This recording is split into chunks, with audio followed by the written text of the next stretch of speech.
oración para comenzar este tiempo. Padre, te damos gracias porque hoy podemos respirar tu misericordia. Tu palabra dice que por tu bondad no hemos sido consumidos y que nunca decayeron tus bondades, sino que nuevas son cada mañana. Hoy, Señor, nos levantamos estrenando ese traje de misericordia porque es nuevo y bajo esa consigna, que todo lo que respire te alabe a ti. Padre, hoy la gente se debate entre la vida y la muerte en una sala de hospital, peleando por un minuto más por el respirar. Pero a ti te ha placido, Dios, darnos vida y dárnosla en abundancia. Estamos respirando, mi Dios, y que nunca perdamos el sentido de adorarte, porque tu palabra dice que todo lo que te respire te alabe a ti. Señor, en esta hora meditamos en tu palabra y que seas tú hablando a través de tu palabra, Señor, a nuestro corazón, en el nombre glorioso de Jesús. Amén. Quiero compartirle un tema. En medio de la prueba hay propósitos eternos.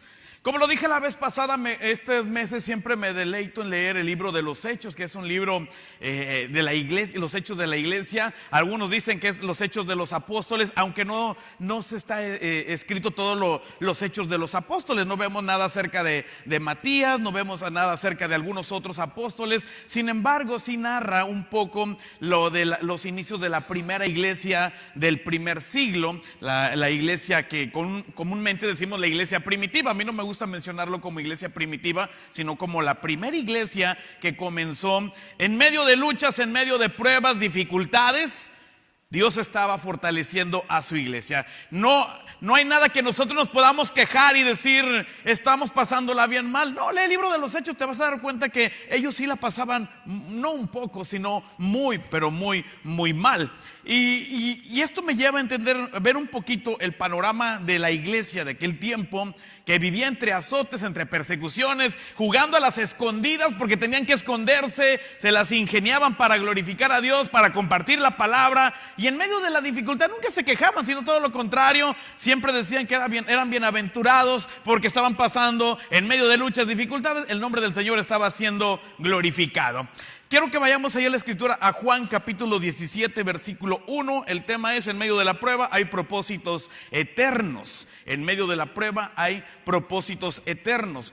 He platicado con 2-3 personas que han salido avantes, victoriosos de esta situación del COVID, y les ha cambiado la forma de pensar, de decir, ¿sabes qué? Hoy veo como una oportunidad de vida que Dios me permite exaltarle, glorificarle, valorar cada minuto, cada segundo que respiramos. Hoy vale la pena exaltar el nombre del Señor. ¿Qué fue lo que hubo ahí? Que descubrió que en medio de la prueba hay propósitos eternos. ¿Está de acuerdo conmigo? Juan 17 versículo 1 es la oración de Jesús, y yo encuentro varias cosas aquí, del 1 al 4. Dice: estas cosas habló Jesús y levantando los ojos al cielo, es decir, hizo una oración y dijo: Padre, la hora ha llegado, glorifica a tu Hijo, para que también tu Hijo te glorifique a ti. Versículo 2: como le has dado potestad sobre toda carne, para que dé vida eterna a todos los que le diste. Y esta es la vida eterna, que te conozcan a ti, el único Dios verdadero, a Jesucristo a quien has enviado. Yo te he glorificado en la tierra, he acabado la obra que me diste que hiciese. Ahora, yo noto 3 cosas aquí. Número 1 es que Jesús nos llama desde inicio a fin. Desde el momento que nosotros lo recibimos en nuestro corazón, es importantísimo recibir al Señor Jesús, nacer de nuevo, como la Escritura lo dice. No basta con sentarme y estar una vida aquí, sino reconocerlo y caminar en su perfecta voluntad. Nicodemo, ¿sabía la Biblia? Sí. ¿Se la vivía en la sinagoga? Sí. Pero Jesús le dice: tienes que nacer de nuevo. Hay un propósito en el nacer de nuevo, descubrir la voluntad de Dios. Jesús dice: esta es la misión que yo tengo, de inicio a fin traigo un propósito eterno. La segunda cosa que yo veo es que lo que Dios ha empezado, o lo que Dios nos llamó a hacer, no dejarlo a medias, porque Jesús no dejó nada a medias, sino todo lo contrario. Dice: lo que me has dado a que termine, ya lo he terminado. Por eso cuando está en la cruz del Calvario, esa expresión de consumado es, del griego tetelestai, hasta aquí se terminó lo que tenía encomendado. La tercera cosa que yo veo es terminar la obra con gozo. Si Dios nos llamó a hacer algo, terminar la obra con gozo. Por eso cuando leemos un vivo ejemplo del apóstol Pablo, él dice: peleé la buena batalla, que lo vimos la semana pasada, terminé la carrera con gozo, ya estoy para ser sacrificado. Pero no se está quejando, sino dice: yo ya estoy para terminar mi propósito eterno aquí en la tierra, pero inicio uno y sé que allá es mejor, por eso me voy con mucho gozo. No debe ser una pesadez el servicio a Dios, porque muchas de las veces pensamos que es así. El ejemplo claro del apóstol Pablo, cuando nos dice en la segunda carta a Timoteo 4, 6 y 7, ya estoy para ser sacrificado, peleé la buena batalla, y termina diciendo su argumento, dice: el tiempo de mi partida está cercano, he peleado la buena batalla, acabé la carrera y guardé la fe. Por lo tanto me está esperando, tiene una esperanza, y en la esperanza debe de haber gozo. Así que, amados, necesitamos tener una vida que deposite su confianza en Dios. No encontramos en la Biblia, hay versículos que nos hablan, incluso Juan 10:10, que nos dicen que en esta vida Dios vino para que tengamos vida y vida en abundancia. Pero cuando leemos la trascendencia de la iglesia, nos damos cuenta que vivían más como en azote, más en dificultades. O los grandes apóstoles como Pedro, como Pablo, que vivían más en dificultades que, vaya, en esos tiempos de bonanza. No quiere decir que no las vivían, sí las vivían, pero el libro de los Hechos registra más actividades como esas. Así que algo que yo veo y que encuentro ya en la carta a Santiago 5:17, si gustan ir, porque la vida del creyente debe ser una vida práctica y responsable. El evangelio de eso se trata, es una práctica. ¿Cuál es la práctica? Que lo que yo leo lo tengo que llevar a la práctica. No basta con leerlo. Era lo que Jesús le reprochaba a los fariseos y les decía: escribas y fariseos hipócritas, que leen pero no hacen, que dicen que hagan pero ustedes no lo están llevando a cabo. La vida del evangelio es una vida responsable y práctica, que lo que yo leo lo estoy llevando a la práctica. Santiago 5:17 dice de la siguiente manera. Porque uso este versículo por el comparativo que está haciendo Santiago, el hermano del Señor Jesús, columna de la iglesia según el libro de los Hechos. Santiago 5:17 dice y 18 dice de la siguiente manera: Elías era un hombre sujeto a pasiones semejante a las nuestras, y oró fervientemente para que no lloviese, y no llovió sobre la tierra por 3 años y 6 meses, 3 años y medio. Otra vez volvió a orar, y el cielo dio lluvia, y la tierra produjo su fruto. Y uno puede decir: sí, pero era Elías, que se le conoce en el mundo de la iglesia como el profeta de fuego. Pero Santiago usa una expresión que marca un precedente, que marca mi corazón, cuando dice sujeto a pasiones semejantes. Esa palabra es un boom, porque uno dice: a ver, explícala. La palabra pasiones semejantes, del griego homoipaxes, quiere decir emociones iguales. Y lo que está tratando de decir Santiago es que Elías era un hombre con emociones muy similares a las nuestras. Somos a veces muy subjetivos, muy emocionales. Así era Elías. Pero Santiago está haciendo esta comparación. Elías era un hombre que oraba fervientemente, y esa es la clave, la oración ferviente. Pero una persona subjetiva, dirigido por las emociones, no pasó nada, Dios no contesta, y es más guiado por las emociones que por una oración ferviente. ¿Por qué Santiago nos compara con Elías? Número uno, porque ve en él un modelo de oración ferviente. Cada miércoles oramos, hermano, y sería bueno que por aquí le viéramos los miércoles en oraciones fervientes, donde desgarramos nuestra alma. Y yo sé que podemos orar en casa, pero siempre es bueno cuando la iglesia está orando. El Señor Jesús le dijo a la iglesia en sus inicios, se fueron al aposento alto y dice: no se muevan de ahí, quédense orando hasta que descienda la promesa. Es bueno que la iglesia esté orando. Otra cosa que Santiago ve con Elías es que cree en milagros. Cree en milagros. Cree en el Cristo de la realidad, no en el Cristo histórico, sino que el Cristo de la realidad nos lleva a un panorama de convicción. Yo sé que el Señor me va a sanar, yo sé que el Señor va a actuar. Otra cosa es que mismo Elías despierta a un pueblo que hoy conocemos como avivamiento, los despierta de la idolatría a volverse a Dios. Bajo ese esquema de que se presente, les dicen, si Dios es Dios, que descienda fuego del cielo, o si su Dios es Dios, bueno, que haga la misma reacción. Pero despierta un pueblo de la idolatría, trae un despertar en el pueblo. Y otra cosa que veo en él es que tiene convicciones firmes, que es lo que necesitamos nosotros, convicciones totalmente firmes. Para ver esto necesitamos analizar un poquito la vida de Elías. Vayamos allá al primer libro de Reyes 19:1. Primer libro de Reyes 19:1.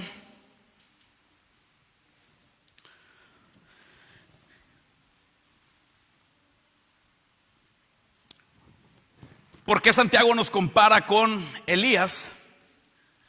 Y es aquí donde entra esa comparación. Dice primer libro de Reyes 19:1. El contexto de esto lo vamos a ir viendo en los minutos que nos restan.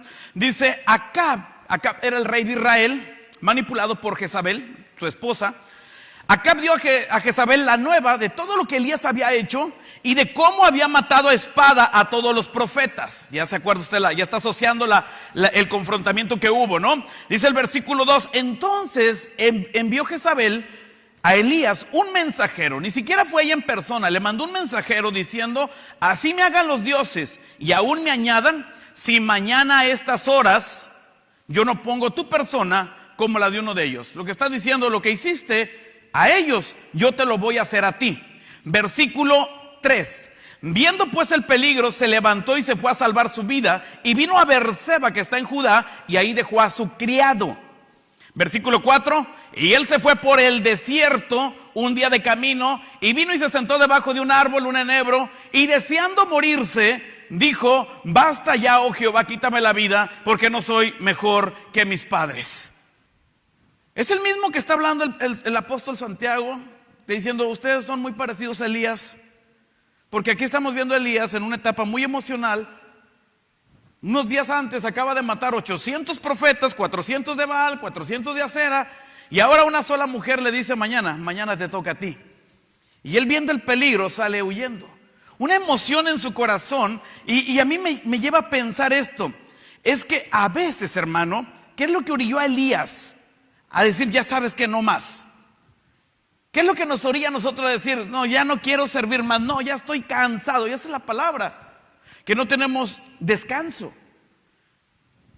Sentimos que somos Superman y cuando de repente ya viene toda la presión, colapsamos emocionalmente igual que Elías.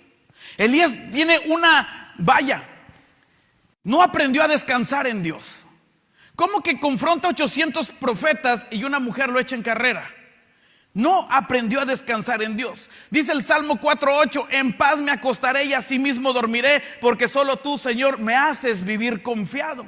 Y eso es lo que debemos aprender, a descansar en Dios. Las oraciones nocturnas de podernos poner nuestra vida en las manos de Dios y decir, Señor, no me afano el día de mañana, yo descanso en ti, dame un sueño placentero. Pero a veces no oramos, sino que nos quejamos otro día más y estamos dándole la queja al Señor. La cuenta sigue, la enfermedad sigue y los problemas siguen. Y no descansaste, porque te vas a levantar pensando en la cuenta, en el problema y en todo lo demás. Aprender a descansar en Dios. A veces no usamos los recursos que Dios nos da, los estamos usando en otras actividades.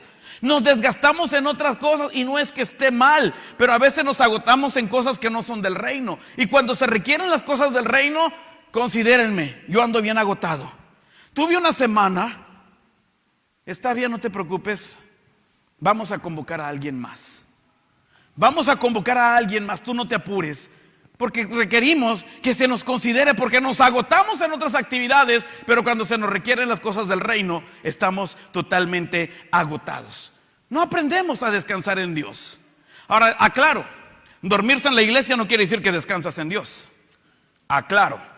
Elías es un hombre que días antes de la confrontación de Jezabel, días antes él se para ante un pueblo y dice, si yo soy el profeta de Dios, que desciende fuego del cielo, vamos a hacer algo. Traigamos un holocausto y sacrifiquemos a nuestro Dios, y el que responda por medio de fuego, ese sea Dios. Y lo que me llama la atención es que la fortaleza que tiene como para, pararse en medio de un pueblo y sacar un bozononón y gritar, se requiere mucho esfuerzo.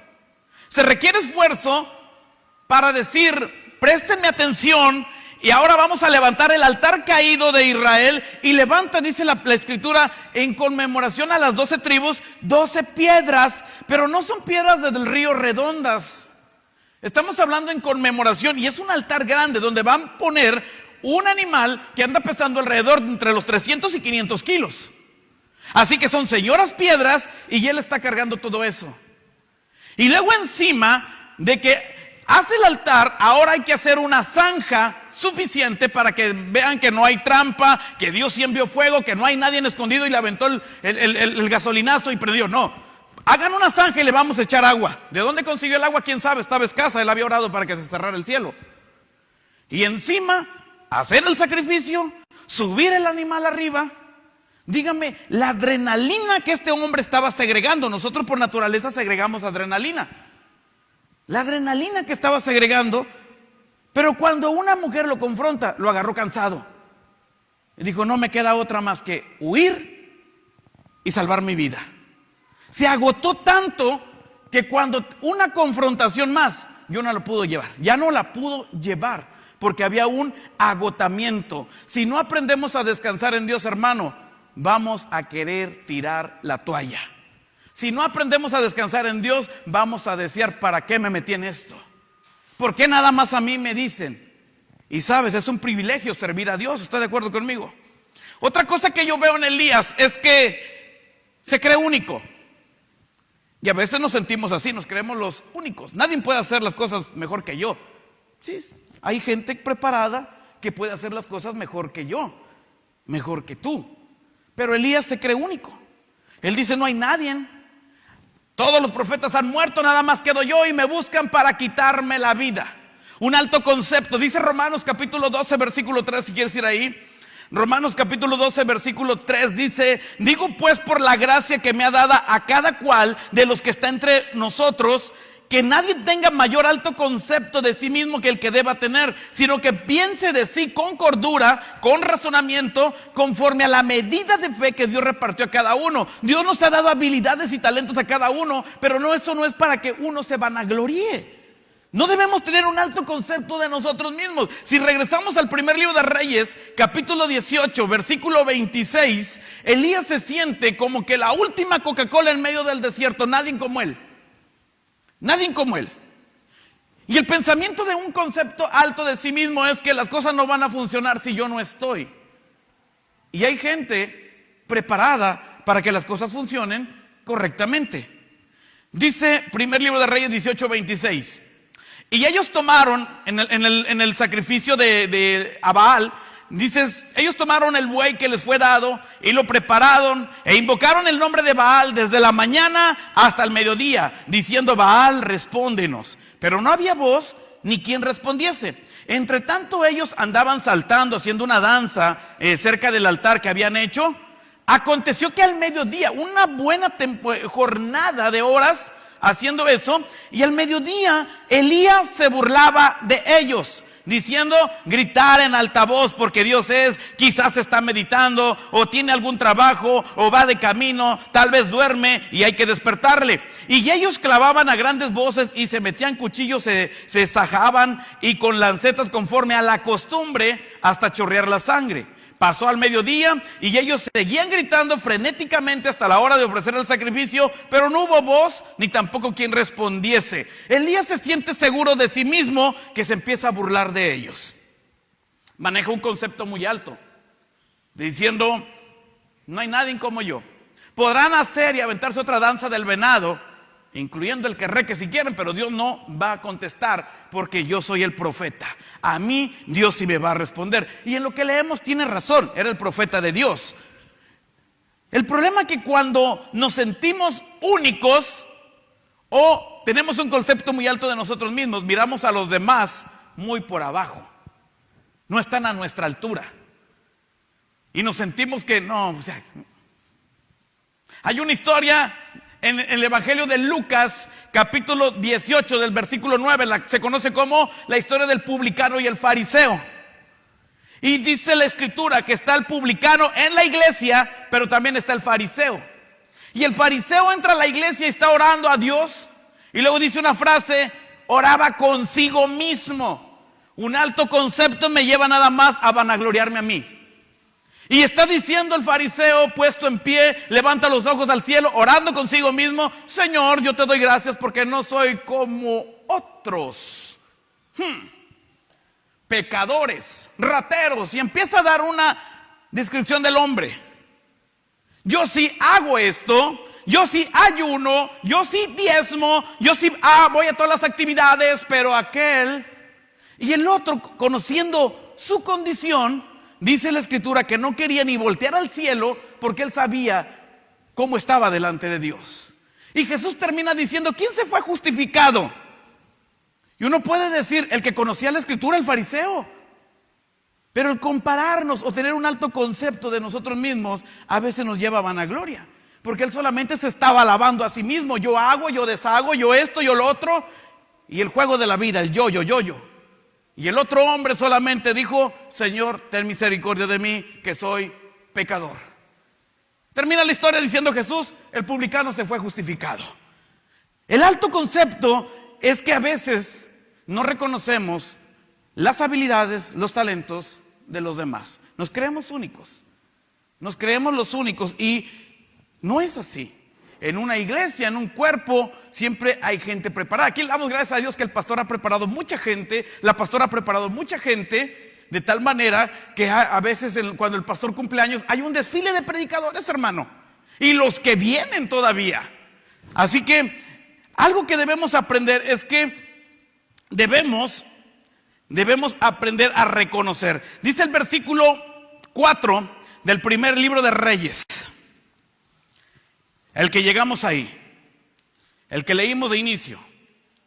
Yo quiero decirle: por cada rey Saúl que se cree único, viene un rey David, que dice hasta un lado: Dios me ha ungido. ¿Cuál es el problema de Elías?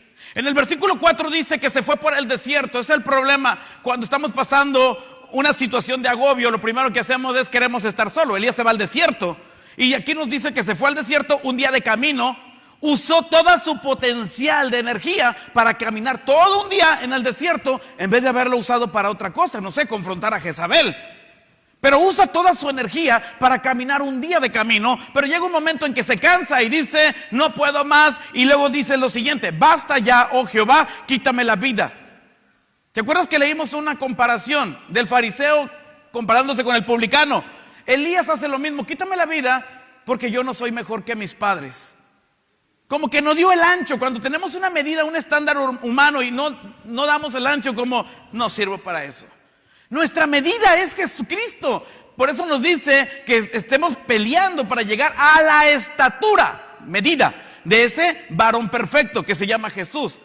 Es con Él, si nos queremos medir con alguien o compararnos con alguien, es con la persona de Cristo.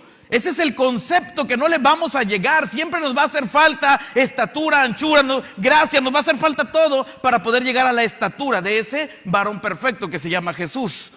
Así que Elías, su problema es que se estaba comparando y vio los resultados, y los resultados no le dieron, no le favorecieron. Termina diciendo: quítame la vida porque no soy mejor que mis padres. Otra cosa que yo veo, mi cuarto punto, es: en la vida cristiana hay victorias y hay procesos. Y cuando hay victorias gritamos de júbilo, pero cuando hay procesos no sabemos discernir si es un ataque del diablo o es un proceso de Dios. No sabemos discernir. Y eso lo tenemos que aprender en el caminar. Elías está orientado a lo espectacular. Elías está orientado a los milagros. Está orientado a todo lo grande, lo que está ocurriendo. Elías dice en primer libro 17:1 que era uno de los moradores de Galad, y él tiene un argumento: vive Jehová en cuya presencia estoy. Es decir, estaba acostumbrado a ver las cosas en magnificencia, en espectacularidad, ver milagros. Otra cosa que vemos es en primer libro de Reyes 17, 14, 18, cuando él ora y hace un milagro con una mujer, y es el milagro de la tinaja, la harina y la tinaja. Cuando suelta una palabra, la harina de la tinaja no escaseará, ni el aceite de la vasija va a disminuir. Es un milagro que él está haciendo, espectacular. Otro lo encontramos en el versículo 22 y 23, dice cuando resucita a un niño. Empieza la oración de Elías y dice: Jehová oyó la voz de Elías y el alma del niño volvió y revivió. Tomó Elías al niño y se lo entregó a su mamá. Está acostumbrado a ver milagros. Otro más lo vemos cuando ofrece el holocausto en el capítulo 18 y desciende fuego del cielo. Elías está acostumbrado a ver milagros sobrenaturales. En el versículo 41 del capítulo 18 estamos viendo otra que él dice: ve y dile a Acab que viene un aguacero. Él había cerrado el cielo, ahora está diciéndole sí va a llover. Inmediatamente se pone a orar, viene una nube pequeñita que se convierte en un aguacerazo. Él está acostumbrado a ver milagros sorprendentes.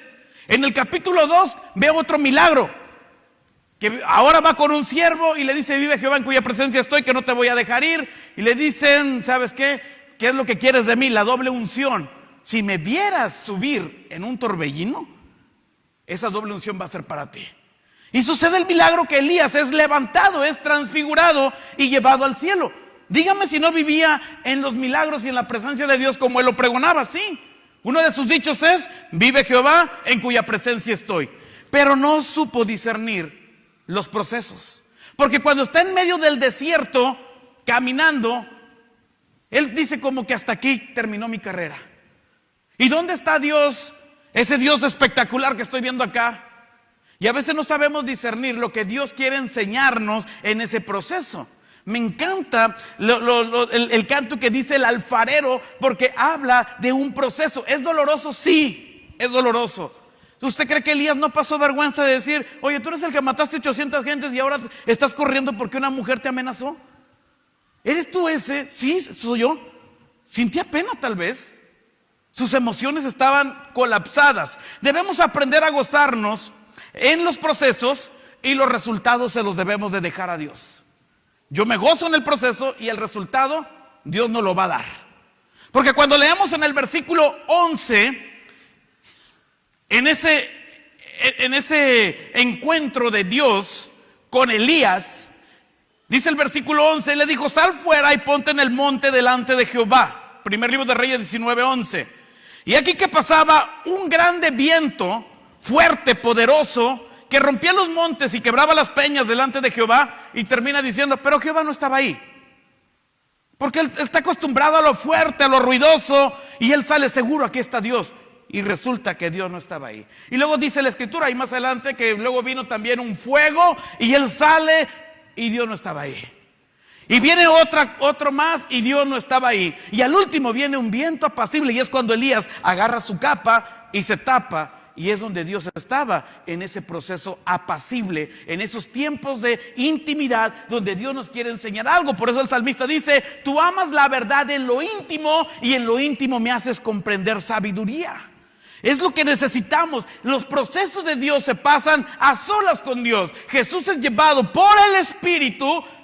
Y note que en la Biblia Espíritu viene con E mayúscula, neuma del griego, al desierto. Y se traduce que el desierto es un tiempo de aflicción, un tiempo de prueba, un proceso. Pero es llevado por Dios al Espíritu, y estando ahí tuvo un encuentro con el mismísimo Satanás. Pero cuando regresó victoriosamente. Sabía que era un proceso y que Dios lo iba a sacar de ahí. Lo más hermoso de esto es gozarnos en el proceso y el resultado se lo damos a Dios. Jesús se gozó, sí, porque cada ataque del enemigo que venía le decía: escrito está, Satanás, solo a tu Dios adorarás y a él servirás. Y venía otro ataque del diablo y él decía: escrito está, Satanás, a tu Dios solamente adorarás y a él servirás. Porque los procesos de Dios solamente se confrontan con la palabra, hermano, no con humana sabiduría ni argumentos humanistas. Es con la palabra. Como Jesús sobrellevó este proceso de tal manera que cuando vuelve al pueblo entra haciendo milagros sorprendentes, tomando el rollo del profeta Isaías y diciendo: hoy se ha cumplido esta escritura, el Espíritu del Señor está sobre mí. Pasó un proceso, pero el resultado se lo dio Dios. Y hoy nosotros queremos hacer todo al revés volteado, como dicen los niños. Queremos que no sabemos discernir cuando es una prueba o cuando es un proceso de Dios. Otra cosa que yo veo aquí es que cuando estamos pasando procesos como Elías, nos aislamos. Y es muy malo no tener amigos. Es muy malo pelear la pelea solo. Es difícil. Porque a veces si se lo cuento, ¿y qué tal que si él lo dice? Y sabes, necesitamos tener amigos. Necesitamos tener compañeros que nos apoyen en oración. Jesús mismo, siendo el Rey del universo, capaz de poder evangelizar a todo el mundo él solo, necesitó 12 hombres para que estuvieran con él y para que le ayudasen a predicar. Después 70 y después toda la multitud que surge del libro de los Hechos, y hoy estamos usted y yo aquí. No es bueno estar solo. Incluso fuimos creados para ser personas socialmente, estar en un entorno social. Dios ve a Adán y dice, no es bueno que ese esté solo, le voy a hacer una ayuda idónea. Su matrimonio comenzó con una amistad, con un noviazgo, después se casó. No es bueno estar solo, y Elías comete un error. Dice el versículo 3 de capítulo 19 del libro de Reyes, viendo el peligro. Ahora usted recuerde, tenía un ayudante, un criado. Y dice aquí el versículo 3, viendo pues el peligro, se levantó y se fue para salvar su vida. Vino a Berseba, que está en Judá, y ahí dejó a su criado. Quien le podía ayudar a estarle dando ánimos era el criado. Quien le podía estar ahí, ¿sabes qué? Tú puedes, profeta, yo te voy a ayudar a orar, profeta. Pero él dice, no, quédate aquí, corro mejor solo. Y dejó a su criado. Quien podía estarle ayudando en sus emociones, animándolo, era el criado, pero él lo deja ahí. A propósito, tanto ajetreo, se le olvidó preguntarle cómo se llamaba, porque nomás lo registra como el criado. No tiene nombre. No hay nombre aquí, solamente el criado. Y hoy vemos algo, amado hermano, que a veces queremos funcionar como solos. Y no se puede. Aún si usted vio la película del llanero solitario, siempre andaba con otra persona. Yo no sé por qué se llamaba el llanero solitario, si traía otra persona. Necesitamos tener amigos que nos apoyen en los tiempos de dificultad, en los tiempos de procesos. Ayúdame a orar, estoy pasando un proceso de Dios, estoy pasando una lucha espiritual, ayúdame a orar. El apóstol Pablo dice en capítulo 1 de Romanos, versículo 13, cuando él quiere hacer un viaje, y él dice, me ha venido una prueba, yo quiero ir a anunciarles un don espiritual como a los demás gentiles, pero entre paréntesis dice, hasta ahora he sido estorbados. La vida del cristiano es así, de luchas, pruebas, y es el mismo diablo. Estamos en un terreno espiritual, hermano, en un terreno espiritual. La vida del cristiano es un terreno espiritual. Hace como unos 7, 8 años me invitaron a ir a un anexo. Yo con mucho respeto lo digo, no me gusta mucho ir a los anexos. Y fui a un anexo de jóvenes, de adicciones. Y cuando estaba allí, se empezaron a comportar bien raro. Esto es un ambiente espiritual pero muy pesado. Entonces, la persona que me invitó dice, no sé qué está pasando, nunca se ponen así, aventando espuramajos y diciendo tantas cosas, hablando otros idiomas. Entonces el encargado dice, ¿sabe qué les pasará? Obviamente yo estaba orando, y cuando terminamos compartimos algo, y una persona me toma de aquí fuertemente y me empieza a maldecir. Salimos, obviamente yo confiaba que el Señor, su sangre preciosa, nos limpia. No te permiten orar por ellos, no te permiten nada te permiten hacer. Pero sabe, cuando terminamos, le dije a mi amigo, oye, ¿cada cuándo vienes aquí? Cada 8 días. Yo creo que necesitas ser más agresivo. Necesitas meterte en ayuno, meterte en oración, porque el Señor Jesús dijo que estos géneros no salen más que con ayuno y oración. Porque si nada más estás viniendo a contarles, David mató a Goliat con la onda, le estás haciendo piojito al diablo. Y necesitas pelear una batalla. Si Dios te llamó a esto, necesitas prepararte. Pero hoy en día, hermano, no queremos prepararnos. Y por supuesto, necesitas tener un equipo de respaldo, que mientras tú estás aquí enfrente, otro grupo esté orando por ti. Necesitas amigos que estén ayudándote a estar orando por ti. Necesitamos, hermano, necesitamos de amigos. No podemos estar solos. Necesitamos de alguien. Tiempo después, cuando el profeta, Dios lo confronta y le dice, es un proceso. Y como es un proceso, necesitas volver a reclutar a otra persona. Y este se llama Eliseo. Ya no es un criado, tiene un nombre, se llama Eliseo. Y también voy a levantar otro rey y voy a levantar a otro. No está solo. Y todavía el Señor, para variar, le dice: hay en Israel muchas rodillas que no doblaron su piernas a Baal. No estaba solo, pero el hecho de creernos que no, nada más yo puedo, nada más yo soy, hay más gente. El apóstol Pablo dijo: hay muchos hermanos en todo el mundo que están pasando las mismas pruebas, las mismas luchas que nosotros. Y dígame si no, esto del COVID es global.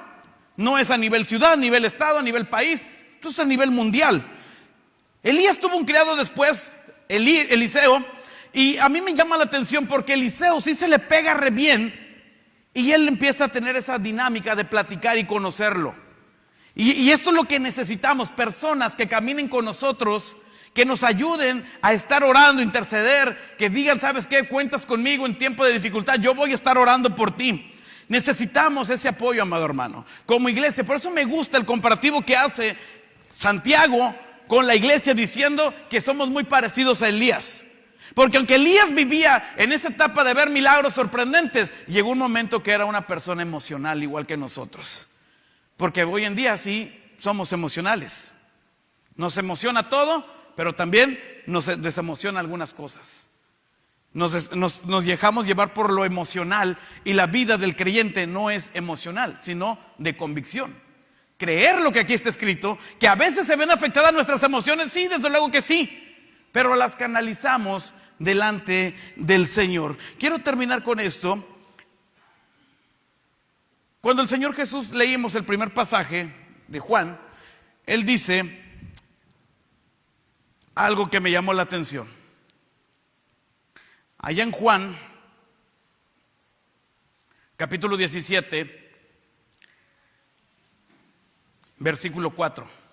Yo te he glorificado en la tierra y acabé la obra que me diste que hiciese. ¿Qué fue lo que Dios le dio a usted aquí en la tierra? Todos tenemos habilidades, dones y talentos. ¿Ha terminado la obra que Dios le dio que hiciese? Ministerios se han quedado, hermano, en el caminar. Comenzamos un ministerio de niños, lo dejamos tirado, que le haga la hermana Lulu como quiera. Al fin que hay más gente, y resulta que no hay más gente. ¿Qué fue lo que Dios te dio? Estamos yendo a apoyar una misión y dejamos de ir, y dejamos al encargado de la misión que camine solo. Todo lo dejamos inconcluso, nada terminamos. Y es tiempo de tomarnos de la mano de Dios para poder terminar la obra. Como Jesús dice, hay un proceso, el proceso de la cruz lo voy a pasar, pero la obra que me diste, yo la he terminado. El apóstol Pablo dice: terminé la carrera, acabé, pero me está esperando. Y nos olvidamos, pensamos que somos tan buenos que Dios nos va a premiar. No. ¿Qué es lo que estamos haciendo para el reino de Dios? Dejemos de mirar emocionalmente y empecemos a ver con convicción. Este tiempo de dificultad es un tiempo para poder compartir la palabra del Señor, hermano. Es un tiempo para poder estar llevando las buenas nuevas. El corazón está preparado. Cuando leemos y Jesús dice que los campos están listos para la siega, pensamos, ¿a qué se refiere? A estos tiempos donde la gente no puede poner su esperanza en un gobierno, porque la pandemia no se cura con cosas de gobierno, incluso ni la misma ciencia médica. Entonces, ¿en quién vamos a poner nuestra confianza? No nos queda más que en Dios. El corazón está preparado para sembrar la palabra. Dejemos de estar consintiéndonos, estar viviendo en la comodidad, y pongámonos a predicar la palabra. Termino con esto, si me ayudas, Nadia. Hace poquitito, estoy hablando de hace como un año aproximadamente, y lo digo delante de Dios y con la pena delante de usted. Me hablaron, me dijeron: hermano, hay una persona que está muy mal, puede venir a orar por ella. Me desocupo a las 12 y yo así como que no me digan, que no me recuerden. 11:30 y me están hablando. Aquí lo esperamos, a 40 minutos de camino. Me habla Ariana, le digo: no quiero ir, Ariana, calorón. Mis emociones al máximo. Cuando voy de camino, tanto era que no quería ir. Paso unos topes, hermano, y los paso recio en el carro, y pum, pum, mire, no sé si fue el diablo, sabe qué sería. El carro se apagó y no dio más. Y dije yo, lo que necesitaba para no ir. Y ahí estoy como 15 minutos parado.